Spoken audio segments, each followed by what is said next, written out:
wabarakatuh. Sebelumnya saya ucapkan terima kasih kepada Ibu Rita dan juga kepada teman-teman semua atas hadirnya pada siang hari ini. Meskipun ngantuk, tetap datang. Terima kasih atas kehadirannya. Itu hari ini saya akan membawakan presentasi tentang budaya positif. Budaya positif itu adalah suatu budaya yang diawali oleh keyakinan kelas.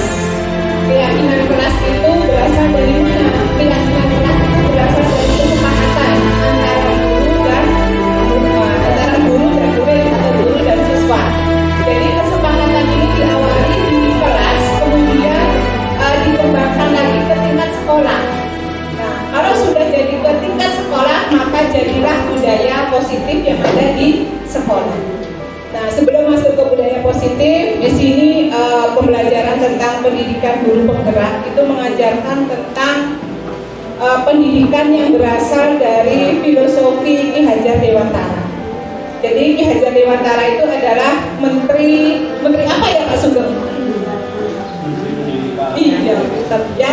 Jadi Ki Hajar Dewantara itu adalah menteri pendidikan yang sebelumnya sudah beberapa tahun yang lalu sudah menerapkan filosofi tentang Ki Hajar Dewantara, yaitu diantaranya yang pernah ada di logo pendidikan itu ada tulisannya apa ya? Tuturi Handayani. Iya ya, artinya Tuturi Handayani. Nah, Tuturi Handayani di sini adalah memiliki arti mendukung atau mendorong semangat siswa untuk belajar.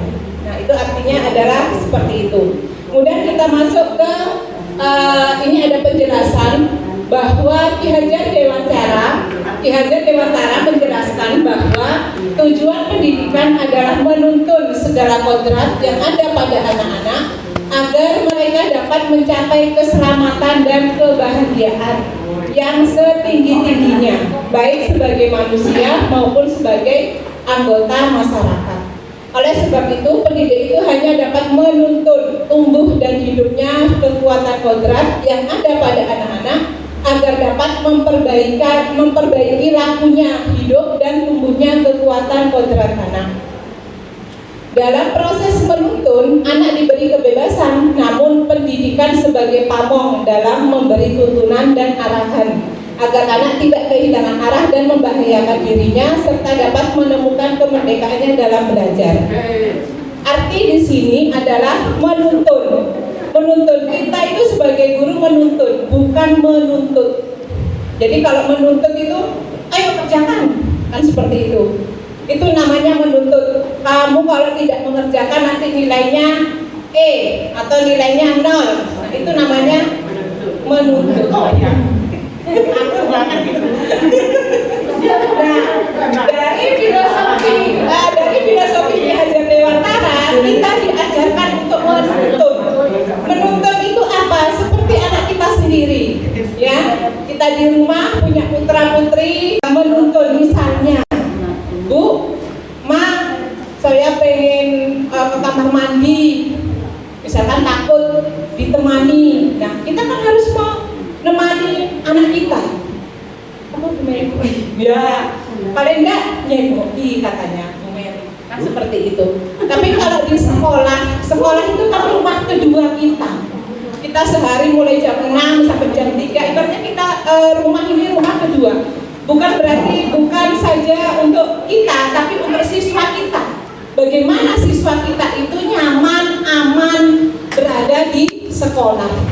Nah, tugasnya guru itu adalah menuntun supaya apa? Supaya sesuai dengan Ki Hajar Dewantara, yaitu mencapai keselamatan dan kebahagiaan. Seperti itu. Lanjut Bu Mary. Sudah. Kita lanjut. Pendidikan harus berorientasi pada anak dan untuk anak. Oleh karena itu, sekolah harus mampu memberikan kenyamanan dan keamanan serta menjamin kemerdekaan belajar. Jadi kemerdekaan belajar itu belajar dimanapun bisa, bukan saja di kelas. Jadi kemerdekaan itu mereka diberi kemerdekaan untuk berpikir, berpendapat, seperti itu. Hakikat merdeka menurut paham Ki Hajar Dewantara bukan berarti seseorang itu bebas dan lepas dari perintah serta penguasaan orang lain, akan tetapi sanggup dan kuatnya berdiri sendiri dan tidak tergantung pada orang lain dan dapat mengatur dirinya sendiri. Nah, jadi merdeka itu seperti kalau misalkan guru ya, saya waktunya jam mengajar sekarang jam 7, saya harus di sekolah jam 7 kurang seperempat misalnya, jam 7 kurang seperempat, kemudian masuk ke kelas jam 7 tek. Nah, itu artinya apa? Merdeka. Kita itu merdeka, kita bisa menentukan hidup kita sendiri, ya, untuk kecakapan kita sendiri, itu adalah merdeka. Kemudian menjadikan sekolah sebagai ramah yang aman, nyaman, dan bermakna bagi murid, seperti yang sudah menjadi hal yang umum diinginkan oleh semua pihak.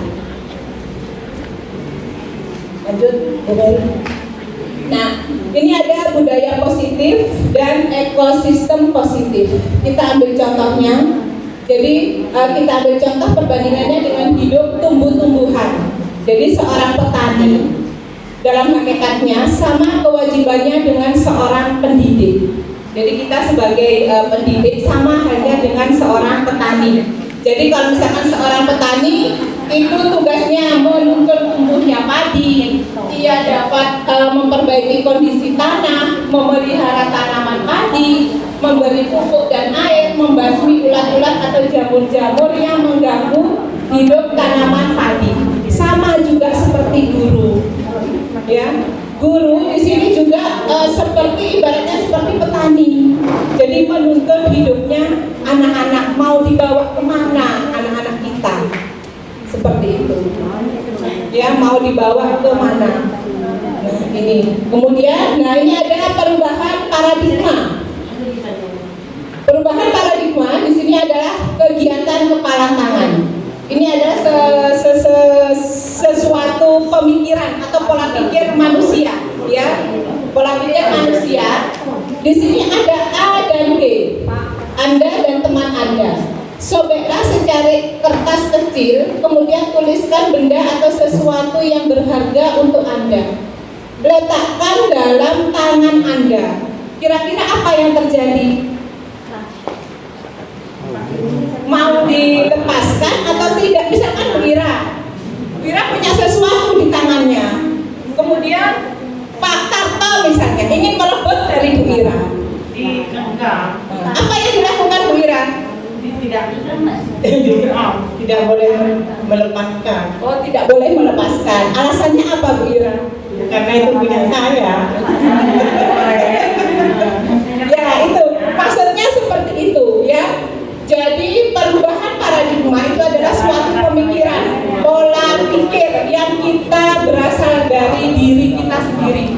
Kita tidak boleh terintervensi dari orang lain, meskipun orang lain itu mempengaruhi bagaimanapun juga, itu harus punya prinsip diri sendiri.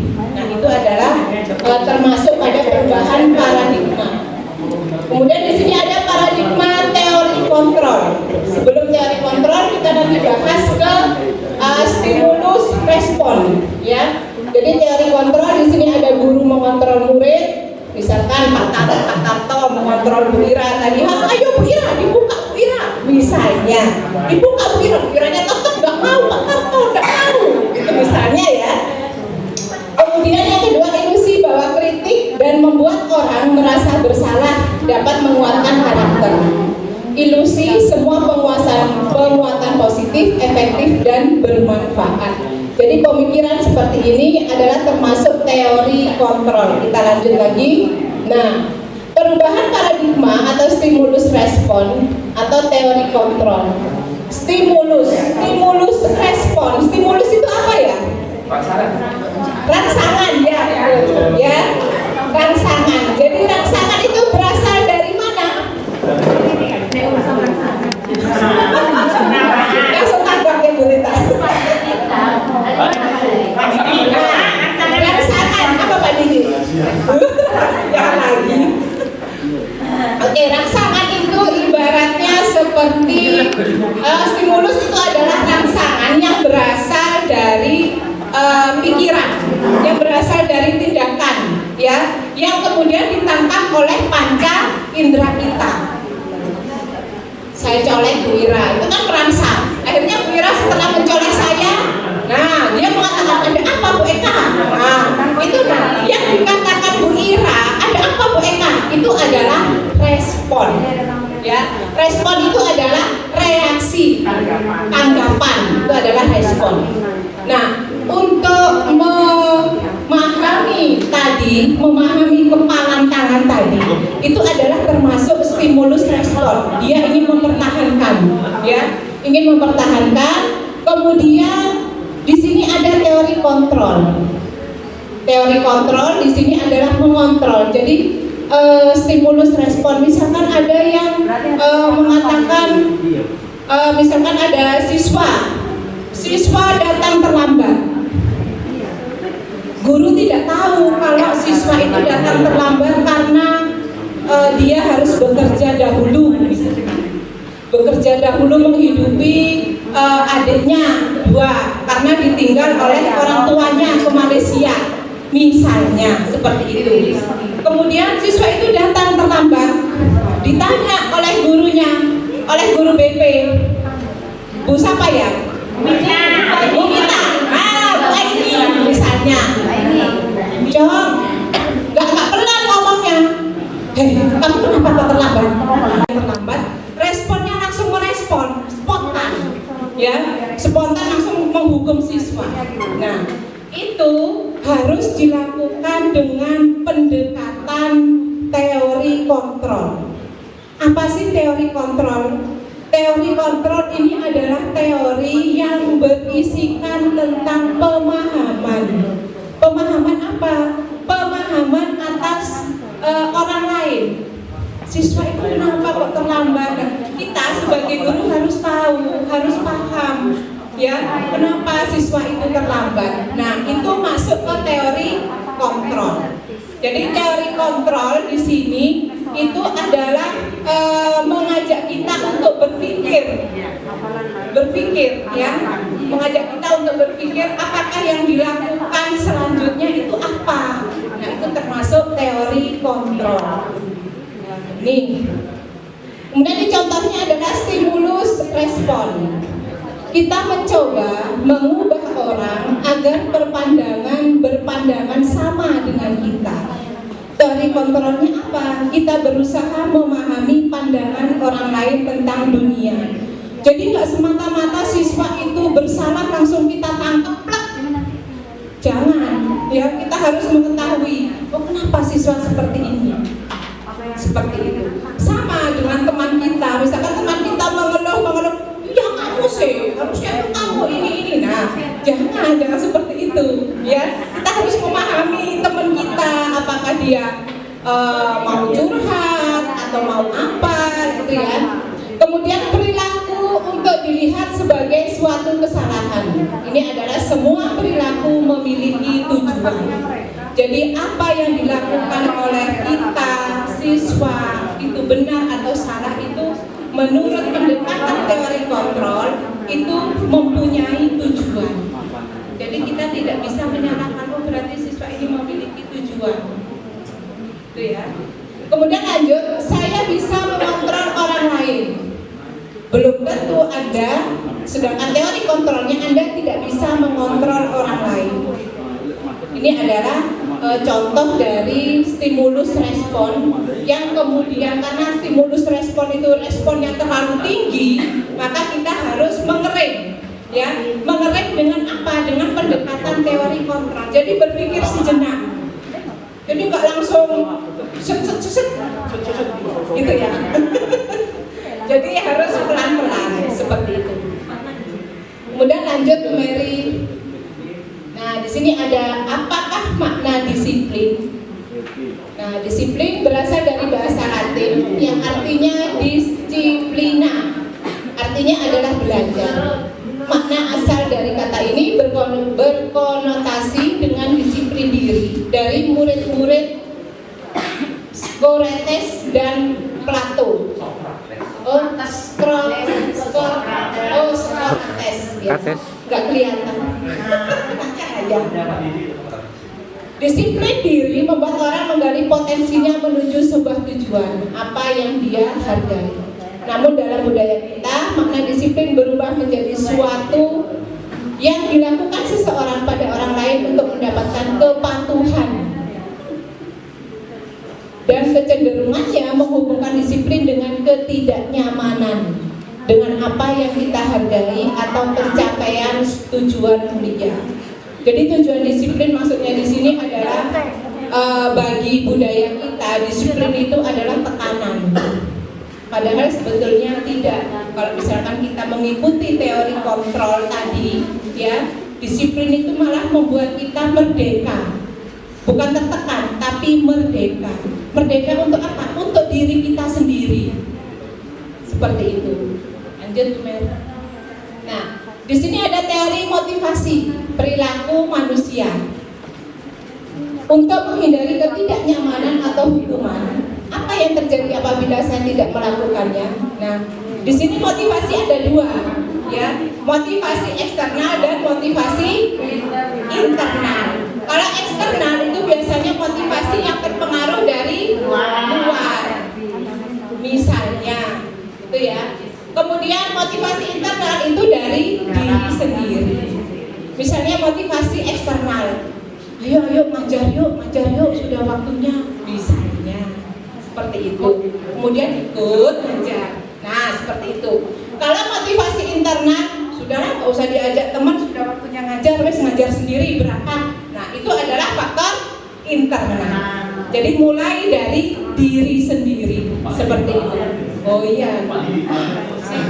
Lanjutkan Pak Didi. Nah ini ya, jadi motivasi ada istilah. Lanjut Bu Mary. Nah di sini seperti tadi sudah saya katakan, yaitu merdeka menurut Ki Hajar Dewantara. Di sini adalah tidak hanya terlepas dari perintah, akan tetapi juga cakap buat memerintah diri sendiri. Ini adalah merdeka. Merdeka buat siapa? Ya buat kita, buat siswa, buat semua warga sekolah kita. Ya, itu artinya merdeka seperti itu. Kemudian lanjut.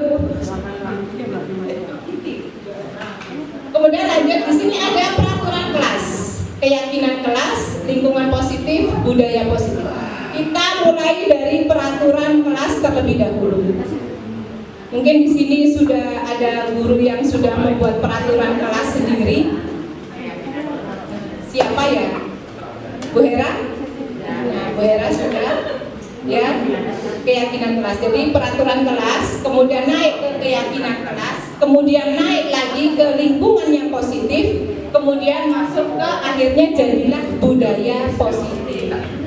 Kesepakatan kelas itu, peraturan kelas itu apa? Aturan yang sudah dibuat di kelas. Untuk siapa aturan itu? Untuk siapa? Siswa. Bukan untuk guru, tapi untuk siswa.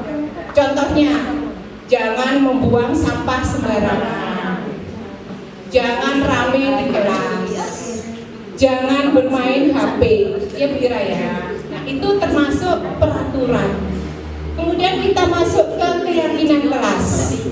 Ya, dari peraturan tersebut jadilah suatu keyakinan yang disepakati bersama antara guru dan siswa. Misalnya tadi jangan membuang sampah sembarangan. Keyakinan kelasnya apa? Kelas jadi bersih tidak? Bersih. Misalnya.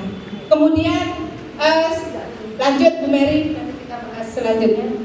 Nah, di sini ada keyakinan kelas, ada hukuman dan penghargaan. Mengapa tidak peraturan saja?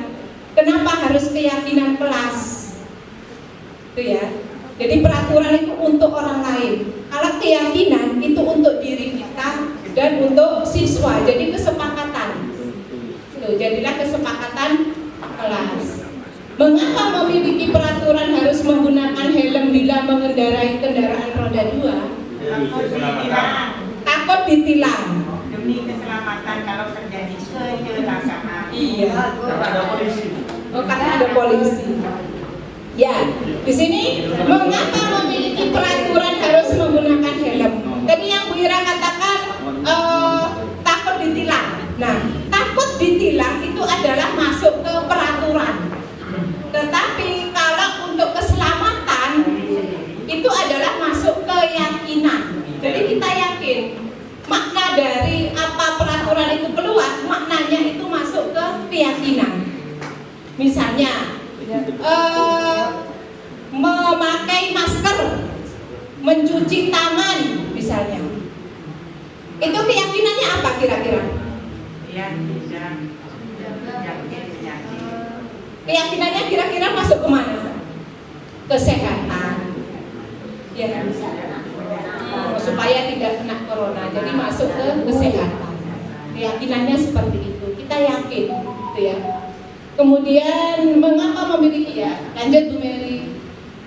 Nah, mana yang merupakan keyakinan kelas? Yang A atau yang B itu? Bu Bapak, guru. Kira-kira. Di sini ada A, kesepakatan kelas datang tepat waktu, mengucapkan salam, menjaga kebersihan sekolah, berdoa sebelum dan sesudah kegiatan, kesepakatan kelas kami dan guru dan murid saling menyayangi. Kira-kira A atau B yang keyakinan kelas? B. Yang B, ya. Jadi jawabannya adalah B. Keyakinan kelas itu hubungan antara kita dan siswa, bukan kita sendiri. Itu adalah masuk ke keyakinan kelas. Lanjut Bu Mary. Nah, di sini ada peraturan. Selalu kembalikan buku ke tempatnya. Keyakinan kelasnya apa kira-kira? Disiplin. Disiplin. Apalagi?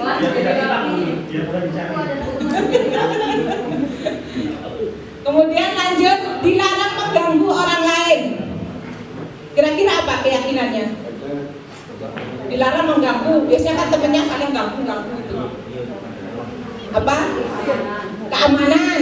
Terus selain itu ketertiban, ya. Hadir di sekolah 15 menit sebelum pembelajaran dimulai. Keyakinannya apa? Disiplin. Ya. Kemudian dilarang menggunakan narkoba. Keyakinannya apa? Sehat. Ya, kesehatan. Kemudian bergantian atau menunggu giliran, antri. Keyakinannya apa? Tertib. Menghormati orang lain. Nah, kemudian gunakan masker. Kesehatan. Ya, lanjut Bu Mary, ini jawabannya. Ini jawabannya ya, jangan berlari di kelas, keselamatan dan keamanan. Gunakan masker, kesehatan dan keselamatan. Bergantian atau bergiliran menghormati orang lain. Itu adalah suatu keyakinan. Dilarang menggunakan narkoba. Keyakinannya adalah kesehatan. Seperti itu. Lanjut Bu Mary. Nah, di sini ada perbedaan hukuman dan konsekuensi. Kita masuk ke hukuman dan konsekuensi. Biasanya ini kerjanya BP. Hukuman dan konsekuensi. Tadi juga saya melihat tadi di ruang waka ada siswa yang tidak memakai sepatu hitam, kemudian sepatunya disimpan sampai jam pulang. Ya, ini hukuman. Apa perbedaannya? Hukuman adalah sesuatu yang menyakitkan harus terjadi. Contohnya dalam bentuk fisik, ya itu termasuk hukuman.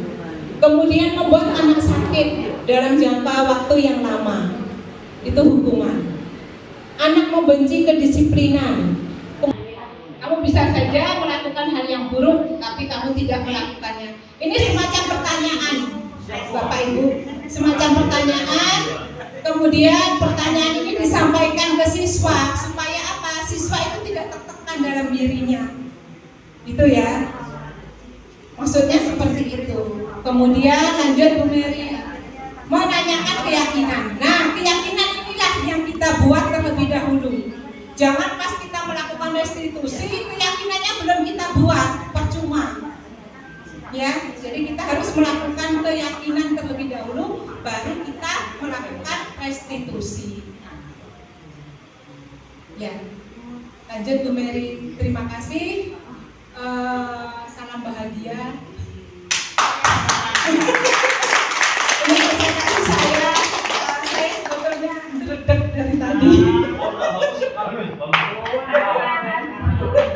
Oh ya, mungkin ada pertanyaan.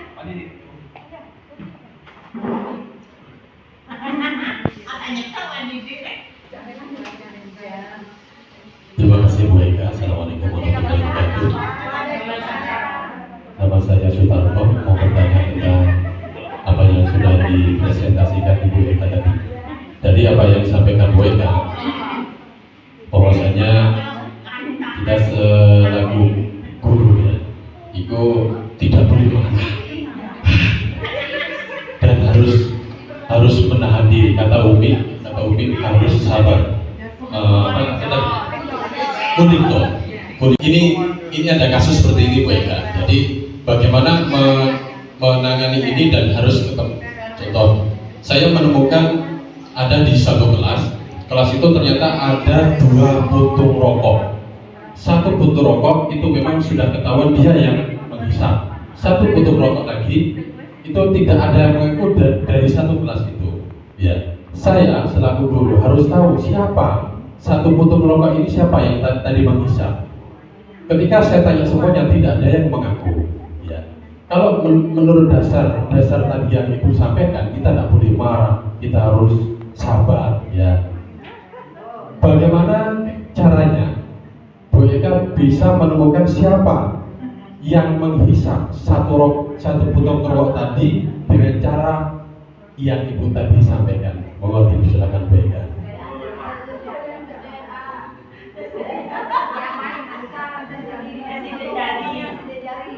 Itu yang menghisap itu sudah ketemu satu. Yang lain satunya belum ketemu. Dan saya tanya tidak ada yang ngaku. Terus gimana caranya satu puntung rokok itu ada yang ngaku, tapi tidak boleh ya marah, tidak boleh ya tidak boleh dukung. Mungkin begini, kalau menurut saya nih ya, menurut saya, mungkin saya akan yang saya lakukan adalah siswa itu yang ketemu rokoknya, itu saya panggil, ya, saya panggil, kemudian saya tanya. Kalau misalkan tidak ngaku, kita tunggu, kita amati, kita jangan sampai melakukan sesuatu hal yang langsung menghukum. Misalkan satu siswa merokok berarti semua satu kelas saya hukum, kan biasanya ada seperti itu ya. Nah, kalau menurut saya cari siswa itu yang merokok, kemudian saya tanya siapa temannya. Kalau misalkan tidak ada yang mengaku, kita tunggu besok, kita tunggu sampai siswa itu mengaku dan kita selidiki. Ya, kita sambil menyelidiki. Insya Allah pasti ketemu, Bapak Ibu, pasti ketemu. Apa solusinya Bu Saidah? Tadi bilangnya siapa yang merokok saya kasih uang 100.000.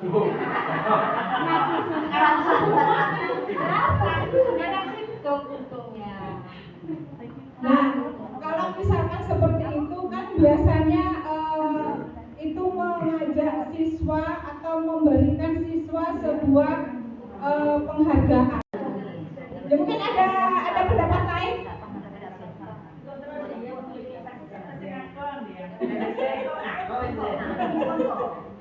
Akhirnya semuanya laku nanti kalau misalkan dipancing seperti itu.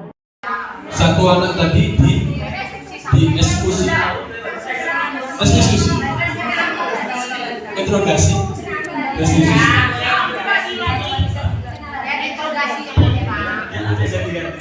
ya, mereka itu ada 2. Apakah saya salah? Yang 2 apa berbeda?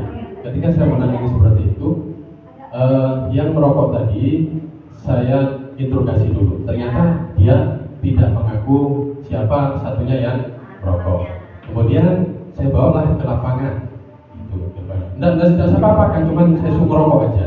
Jadi rokok yang masih 2 batang itu saya suruh merokok dia di lapangan. Kemudian sampai saya tunggu 10 menit, 20 menit dan aku akhirnya semua yang dibahas saya suruh keluar. Saya juga. Sampai ada yang ngaku. Kalau tidak ada yang ngaku, saya biarkan sampai nanti pulang. Akhirnya alhamdulillah ada 2 orang yang mengaku. Bagi saya tidak. Kalau bagi saya ya saya harus berkolaborasi dulu dengan pihak temannya, kemudian pihak BP sampai dia ketemu. Saya pernah juga mengalami seperti itu. Jadi dengan PHP itu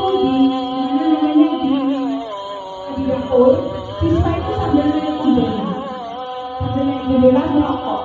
Karena di ruang PHP itu kan ada AC-nya. Jadi di dapurnya itu ditutup, lalu merokok.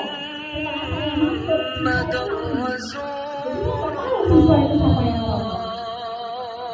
Iya, lari lewat jendela. Nah, setelah itu saya biarkan dulu. Saat saya nggak tahu. Nah, saya memang tidak melakukan tindakan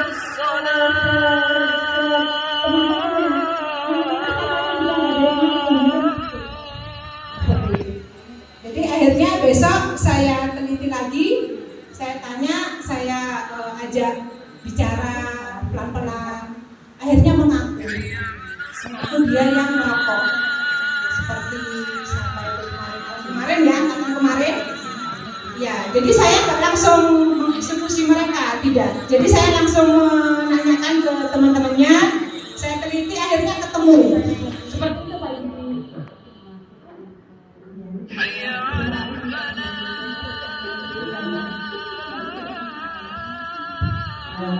Mohon maaf Bu Eka, tadi yang sudah Bu Eka sampaikan tentang bagaimana kita melayani siswa berdasarkan kebutuhan dasar manusia ya Bu Eka.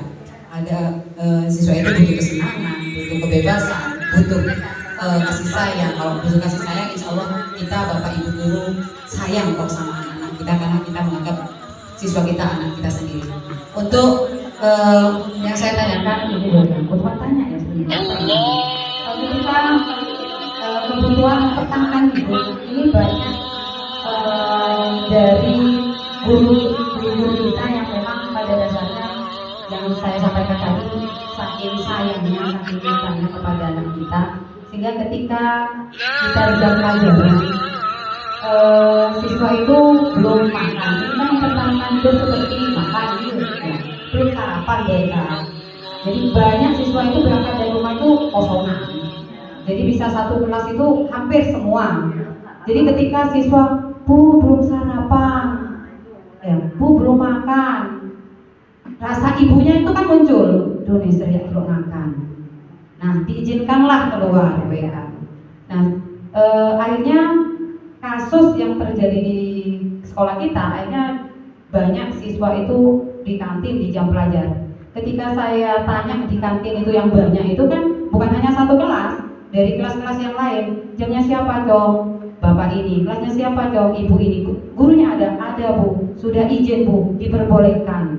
Jadi akhirnya kan numpuk di kantin itu, seperti itu. Itu monggo Bapak Ibu mungkin disepakati, diizinkan atau tidak anak yang keluar. Kalau memang diizinkan, mungkin gantian satu selesai baru satu boleh keluar lagi. Kalau gerombolan 5 orang satu kelas, bahkan pernah sampai 10 orang, 10 siswa saya temukan itu satu kelas yang sama itu. Berarti masa gurunya mengizinkan 10 siswa itu keluar hanya untuk makan? Seperti itu boleh atau tidak? Monggo kita kan ini saling sharing ya, untuk bagaimana kita mengkondusifkan pembelajaran. Seperti itu Bu Eka. Oke, terima kasih Bu Mary. Mungkin saya akan menanggapi dari pernyataannya Bu Mary. Kita kan siswa itu ada kalanya kita kan nggak tahu. Kita kan nggak tahu kehidupan siswa itu di rumah seperti apa. Kita lihat latar belakang siswa itu dulu. Apakah dia bekerja sebelum berangkat sekolah, kemudian nyampe sekolah kelaparan, kita kan nggak tahu. Seperti itu. Jadi kita lihat latar belakangnya dahulu siswa itu. Kemudian yang kedua, mungkin seperti benar seperti kata Bu Mary, kita jangan mengeluarkan siswa semua. Satu, kalau sudah selesai satu, tidak apa satu. Karena apa? Karena alasannya apa? Kalau siswa itu lapar, apakah bisa menangkap pelajaran yang kita berikan? Ya, bisa jadi seperti itu. Yang ketiga, kalau menurut saya kita buat sebagai guru, antara guru dengan murid, kita buat kesepakatan kelas. persetujuan dengan siswa apabila di jam pelajaran saya makan atau bagaimana peraturannya, pokoknya kesepakatan misalkan diizinkan cuma satu atau tidak boleh makan sama sekali. Nah, siswa itu kan akan mengikuti aturan tersebut seperti itu. Jadi kita harus buat kesepakatan dengan siswa. Jadi persetujuan, oh iya nanti kalau makan sama Bu Mary nggak boleh apa, keyakinan kelasnya apa kira-kira seperti itu. Jadi pas pelajarannya Bu Mary, anak-anak itu sudah makan semua, jadi tidak ada yang keluar satupun. Nah, kesepakatan itu antara siapa? Antara guru pelajaran dengan siswa. Yang diledek dari tadi. Boleh nggak kalau misalnya kita kan otomatis kalau misalnya kita mengizinkan satu siswa, mereka tuh kadang egois. Jadi mereka itu misalnya dikasih waktu 5 menit per anak atau 7 menit per anak. Tapi kadang mereka itu lebih dari itu. Sedangkan teman-temannya di belakang tuh udah lapar, mana gitu. Boleh nggak kalau misalnya kita itu jadi ngasih kesempatan buat mereka, kalian boleh nitip sama satu orang tapi makannya di kelas. Boleh nggak seperti itu?